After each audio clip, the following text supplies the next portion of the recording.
नमस्कार, vision IAS के news today के इस अंक में आप सभी का स्वागत है। इस अंक में हम आपके लिए लेकर आए हैं यूपीएससी परीक्षा की दृष्टि से महत्वपूर्ण कुछ अहम खबरें। इस अंक के साथ मैं हूँ दिव्या सिंह। आइए सबसे पहले बात करते हैं इस अंक की हेडलाइंस के बारे में। भारत की राष्ट्रपति ने 12 राज्यों और एक केंद्र शासित प्रदेश के राज्यपाल नियुक्त किए। महर्षि दयानंद सरस्वती की 200वीं जयंती मनाई गई। जानेंगे माइक्रो एलईडीज डिस्प्ले के बारे में। प्रधानमंत्री ने दिल्ली मुंबई एक्सप्रेसवे के पहले चरण का उद्घाटन किया। दूरसंचार विभाग ने उत्पादन से संबद्ध प्रोत्साहन राशि का वितरण शुरू कर दिया है। और इंडोनेशिया के पाम ऑयल प्रतिबंध ने मुद्रास्फीति संकट को बढ़ा दिया है। और आइए अब खबरों पर विस्तार से चर्चा करते हैं। भारत की राष्ट्रपति ने 12 राज्यों और एक केंद्र शासित प्रदेश के राज्यपाल नियुक्त किए हैं। ये राज्यपाल अरुणाचल प्रदेश, सिक्किम, झारखंड, हिमाचल प्रदेश, असम, आंध्र प्रदेश, छत्तीसगढ़, मणिपुर, नागालैंड, मेघालय, बिहार, महाराष्ट्र और केंद्र शासित प्रदेश लद्दाख में नियुक्त किए गए हैं। राज्यपाल पद की परिकल्पना राज्य के ऐसे अराजनीतिक कार्यपालिका प्रमुख के रूप में की गई है जिसे राज्य के मंत्री परिषद की सलाह पर ही कार्य करना चाहिए। राज्यपाल की नियुक्ति के लिए संविधान में भी प्रावधान किए गए हैं। संविधान के अनुच्छेद 155 और 156 के अनुसार राज्यपाल की नियुक्ति राष्ट्रपति करता है और वो राष्ट्रपति के प्रसाद पर्यंत यानी कि प्लेजर से अपने पद को धारण करता है। और अगर 5 वर्ष पूरा होने से पहले ही राष्ट्रपति अपनी प्रसाद पर्यंतता को वापस ले लेता है तो राज्यपाल को पद छोड़ना पड़ता है। अनुच्छेद 157 और 158 राज्यपाल के पद के लिए कई योग्यताएं और शर्तें निर्धारित करते हैं, जैसे कि उम्मीदवार को भारत का नागरिक होना चाहिए और उसकी आयु कम से कम 35 वर्ष होनी चाहिए। इसके अलावा राज्यपाल को संसद या राज्य विधान मंडल का सदस्य नहीं होना चाहिए और राज्यपाल को कोई लाभ का पद भी धारण नहीं करना चाहिए। राज्यपाल की शक्तियों की बात करें तो कार्यपालिका शक्ति में वो राज्य का संवैधानिक प्रमुख होता है और वो बहुमत दल के नेता को मुख्यमंत्री के तौर पर नियुक्त करता है। विधायी शक्तियों के तहत राज्य विधानमंडल द्वारा पारित विधेयक को स्वीकृति प्रदान करता है या फिर उसको रोक कर रखता है। और न्यायिक शक्तियों के अंतर्गत राज्यपाल जो है वो जिला न्यायाधीशों की नियुक्ति करता है। उसे दोष सिद्ध व्यक्ति की सजा यानी कि मृत्युदंड को छोड़कर क्षमा करने, परिहार करने और लघुकरण करने की शक्ति प्राप्त है। वहीं वित्तीय शक्तियों की बात की जाए तो राज्यपाल की पूर्व स्वीकृति के बिना कोई भी धन विधेयक विधानसभा में प्रस्तुत नहीं किया जा सकता। आपको बता दें कि राज्यपाल से संबंधित कई न्यायिक निर्णय और सिफारिशें की गई हैं। जैसे सरकारी आयोग का ये कहना था कि राज्यपाल किसी अन्य राज्य का होना चाहिए, वो सत्तारूढ़ दल का सदस्य नहीं होना चाहिए। इसके अलावा 2016 में नबाम रेबिया निर्णय सामने आया। इसमें अनुच्छेद 163 के तहत राज्यपाल द्वारा विवेक के आधार पर निर्णय लेने की शक्ति सीमित है और ये मनमानी नहीं है। वहीं 2007 में आए पुंछी आयोग ने ये सिफारिश की थी कि राज्यपालों के लिए 5 वर्ष का निश्चित कार्यकाल होना चाहिए और उन्हें राज्य विधानमंडल द्वारा महाभियोग की प्रक्रिया के माध्यम से हटाया जाना चाहिए। महान व्यक्तित्व महर्षि दयानंद सरस्वती की 200वीं जयंती मनाई गई। महर्षि दयानंद सरस्वती का जन्म 12 फरवरी 1824 को गुजरात के टंकारा में एक ब्राह्मण परिवार में हुआ था। उनके बचपन का नाम मूलशंकर था। उन्होंने स्वामी विरजानंद को अपना गुरु बनाया था। अमेरिकी अध्यात्मवादी एंड्रयू जैक्सन डेविस ने महर्षि दयानंद को ईश्वर के पुत्र की संज्ञा दी थी। महर्षि दयानंद सरस्वती के योगदानों की बात करें तो उन्होंने अलग अलग क्षेत्रों में योगदान दिए हैं। सामाजिक और धार्मिक क्षेत्र में उनके योगदान की बात करें तो वे हिंदू धर्म में विश्वास करते थे, लेकिन उन्होंने मानव निर्मित कर्मकांड और मूर्ति पूजा का विरोध किया था। उन्होंने वेदों की ओर लौटो का आह्वान किया था। उन्होंने 1875 में आर्य समाज की स्थापना की थी। दयानंद सरस्वती ने शुद्धि आंदोलन शुरू किया था और इस आंदोलन के अंतर्गत उन लोगों का शुद्धिकरण किया गया था जो हिंदू धर्म में वापस आना चाहते थे। शिक्षा सुधार के क्षेत्र में उन्होंने वैदिक ज्ञान के प्रसार के लिए बड़ी संख्या में गुरुकुलों की स्थापना की थी। उनके शिष्यों ने दयानंद एंग्लो वैदिक college, trust and management society की स्थापना की थी। पहला डीएवी हाई स्कूल 1886 में लाहौर में स्थापित किया गया था और इसके प्रधान अध्यापक लाला हंसराज थे। स्वतंत्रता के लिए संघर्ष में भी दयानंद सरस्वती की भूमिका रही। वो ऐसे पहले व्यक्ति थे जिन्होंने 1876 में भारत भारतीयों के लिए के माध्यम से स्वराज का आह्वान किया था। उनकी शिक्षाओं ने लाला लाजपत राय, मैडम भीकाजी कामा, राम प्रसाद बिस्मिल जैसे व्यक्तित्वों को प्रभावित किया था। उनकी पुस्तकें हैं सत्यार्थ प्रकाश, संस्कार विधि, यजुर्वेद भाष्यम आदि। आर्य समाज वैदिक धर्म सुधार आंदोलन था। इसकी स्थापना 2 बुनियादी सिद्धांतों पर की गई थी और वो सिद्धांत थे वेदों की परम सत्ता को स्वीकार करना और एकेश्वरवाद। आर्य समाज की पहली इकाई की स्थापना स्वयं स्वामी दयानंद सरस्वती ने औपचारिक रूप से 1875 में बॉम्बे में की थी। बाद में इसका मुख्यालय लाहौर में स्थापित किया गया था। आर्य समाज ने जाति व्यवस्था के उन्मूलन, महिलाओं की पराधीनता की समाप्ति और विधवा पुनर्विवाह को बढ़ावा देने के लिए भी कार्य किया था। और आइए अब जानते हैं माइक्रो एलईडीज के बारे में। एलईडी यानी लाइट एमिटिंग डायोड। आपको बता दें कि विश्व की कई इलेक्ट्रॉनिक कंपनियां माइक्रो एलईडी डिस्प्ले तकनीक के विकास में अपनी रुचि दिखा रही हैं। माइक्रो एलईडी डिस्प्ले में कई माइक्रोस्कोपिक एलईडी शामिल होती हैं। ये एलईडीज प्रत्येक डिस्प्ले पिक्सल को स्वयं प्रकाशित करती हैं और ठीक उसी तरह से जैसे ओएलईडी यानी ऑर्गेनिक एलईडी पैनल करता है। माइक्रो एलईडी उतना ही छोटा होता है जितना कि 1 सेंटीमीटर आकार के बाल को 200 छोटे टुकड़ों में काटा जाए। इनमें से प्रत्येक माइक्रो एलईडी सेमीकंडक्टर होता है जो इलेक्ट्रिक सिग्नल को रिसीव करता है। एक बार जब ये माइक्रो एलईडी एकत्रित हो जाती हैं, तब वो एक मॉड्यूल बनाते हैं और फिर कई मॉड्यूल संयुक्त होकर स्क्रीन बनाते हैं। तो आपको डिस्प्ले तकनीक के बारे में बताते हैं। तो इसमें दरअसल क्या होता है, जो एलसीडी होता है उसका पिक्सल टाइप अगर आप देखेंगे तो बैकलिट डिस्प्ले होता है उसमें। ओएलईडी में सेल्फ एमिसिव डिस्प्ले होता है और एमएलईडी में सेल्फ एमिसिव डिस्प्ले होता है। वहीं एलईडी निर्माण युक्त में जो प्रयुक्त सामग्री है वो एलसीडी में देखें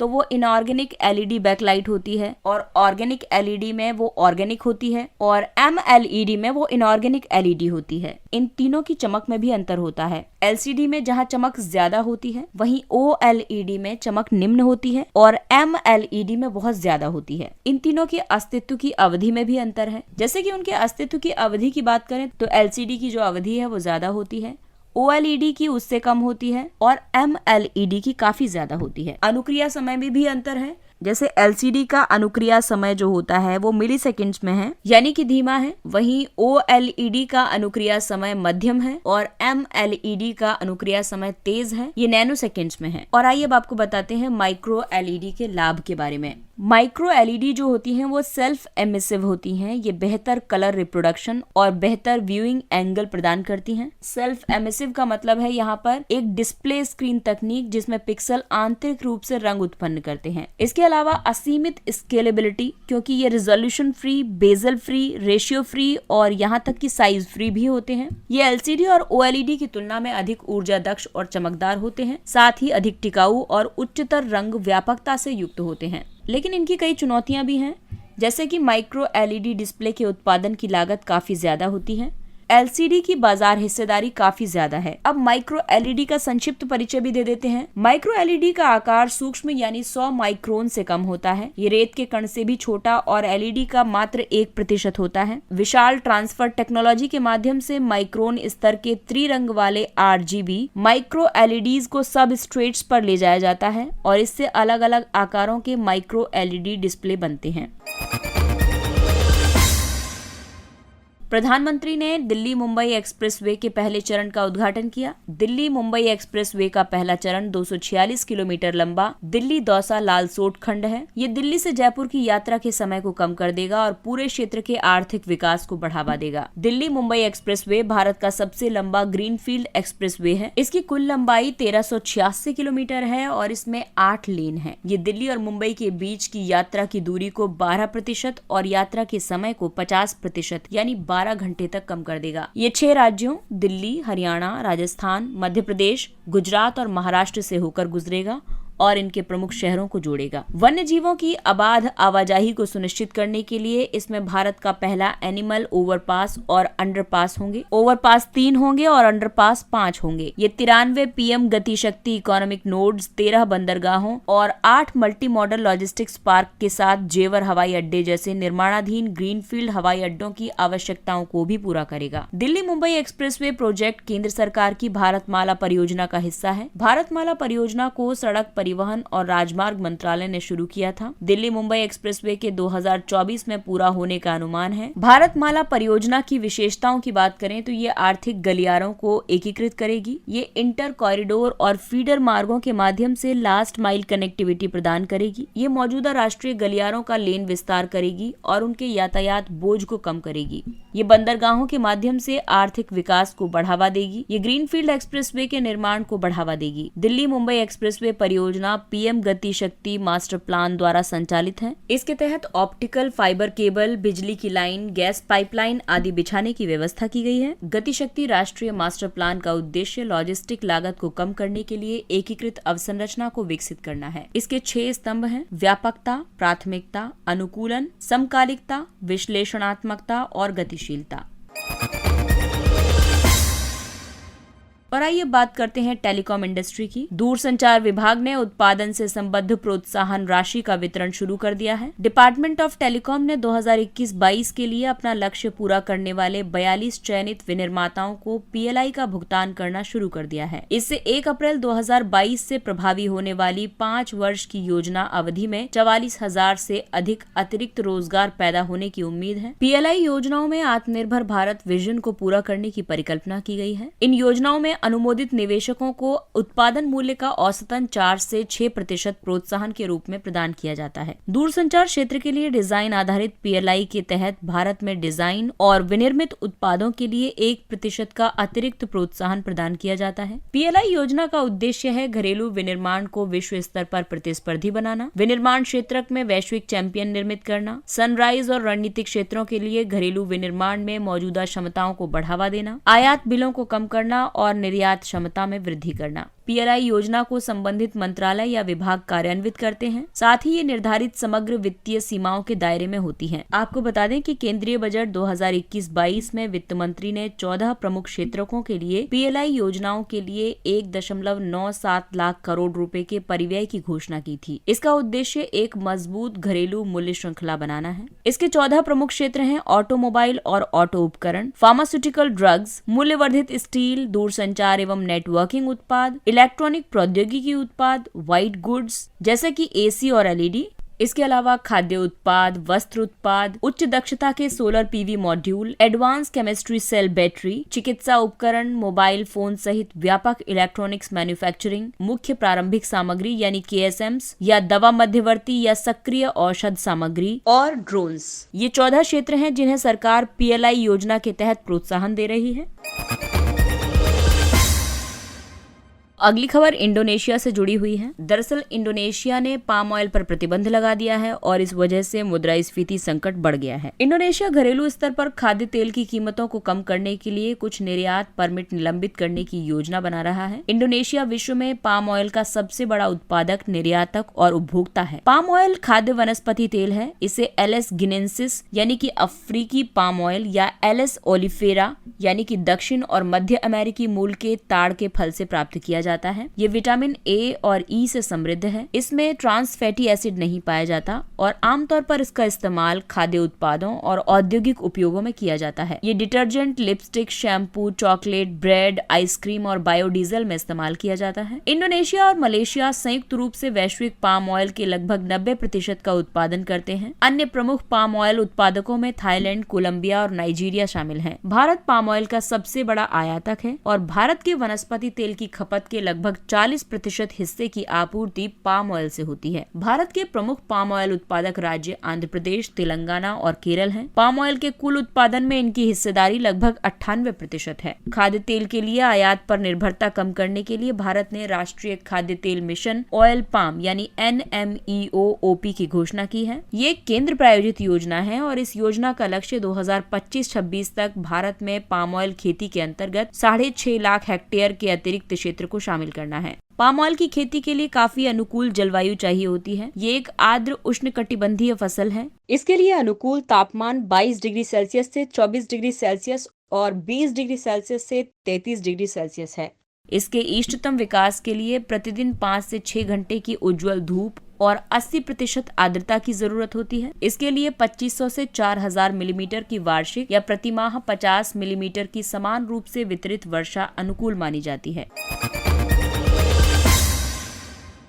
और आइए बात करते हैं कुछ अन्य महत्वपूर्ण सुर्खियों की। भाषिणी मिशन। सरकार ने डिजिटल भुगतान करने के लिए भाषिणी मिशन की क्षमताओं को यूपीआई इकोसिस्टम के साथ एकीकृत किया है। इस एकीकरण से यूपीआई 1, 2, 3, 20 से ज्यादा स्थानीय भाषाओं में उपलब्ध होगा। भाषिणी मिशन इलेक्ट्रॉनिक्स और सूचना प्रौद्योगिकी मंत्रालय ने शुरू किया है। ये एक स्थानीय भाषा अनुवादक मिशन है और इसका उद्देश्य भारतीय भाषाओं के बीच मौजूदा बाधाओं को प्रौद्योगिकी की मदद से समाप्त करना है। भाषिणी प्लेटफॉर्म भारतीय सूक्ष्म, लघु और मध्यम उद्यमों, स्टार्टअप्स और नवोन्मेषकों को पब्लिक डोमेन में आर्टिफिशियल इंटेलिजेंस और नेचुरल लैंग्वेज प्रोसेसिंग संसाधन उपलब्ध कराएगा। भाषिणी प्लेटफॉर्म इंटरऑपरेबल है और ये पूरे डिजिटल इकोसिस्टम को उत्प्रेरित करेगा।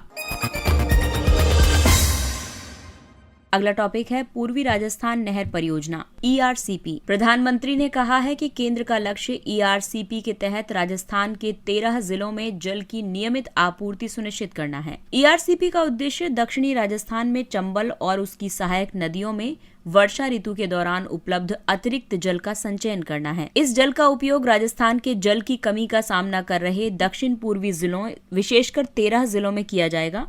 इस परियोजना को 2017 में केंद्रीय जल आयोग ने मंजूरी प्रदान की थी।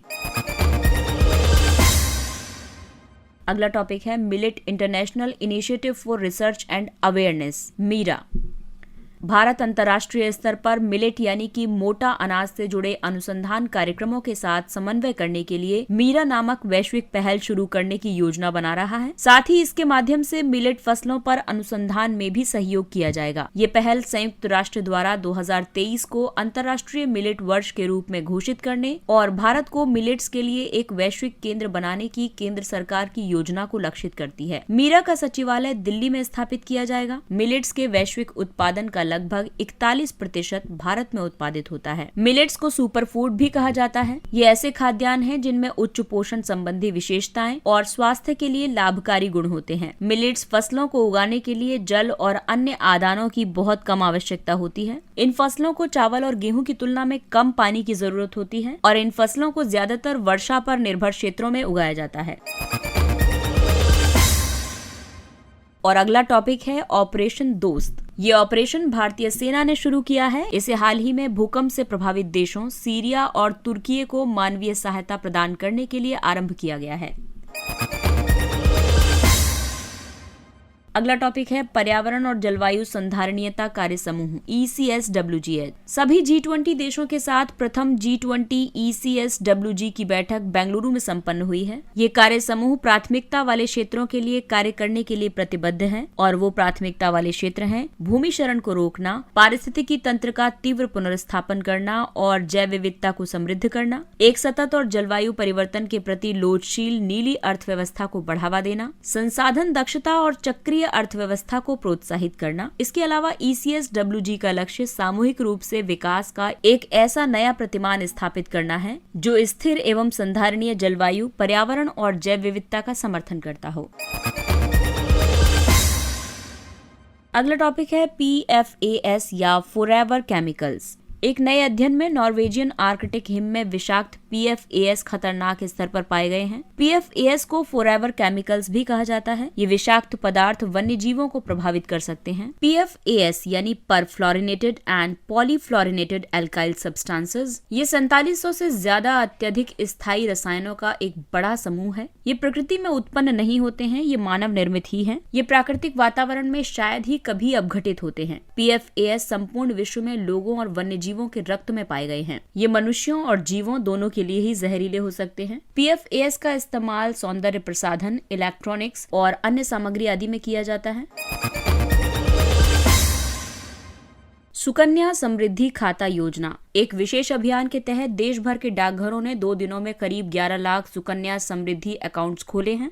सुकन्या समृद्धि अकाउंट्स योजना का उद्देश्य माता पिता को अपनी बेटियों की भविष्य की शिक्षा और उनके विवाह खर्च के लिए एक कोष बनाने के लिए प्रोत्साहित करना है। ये खाता बालिका के नाम पर 10 वर्ष की आयु तक खोला जा सकता है। इस खाते को डाकघरों और व्यावसायिक बैंकों की अधिसूचित शाखाओं में खोला जा सकता है। इसके अंतर्गत एक वित्तीय वर्ष में न्यूनतम 250 रुपए और अधिकतम 1.5 लाख रुपए तक जमा किए जा सकते हैं। इस योजना के तहत किए गए निवेश से आयकर अधिनियम की धारा 80C के तहत कर छूट प्राप्त की जा सकती है।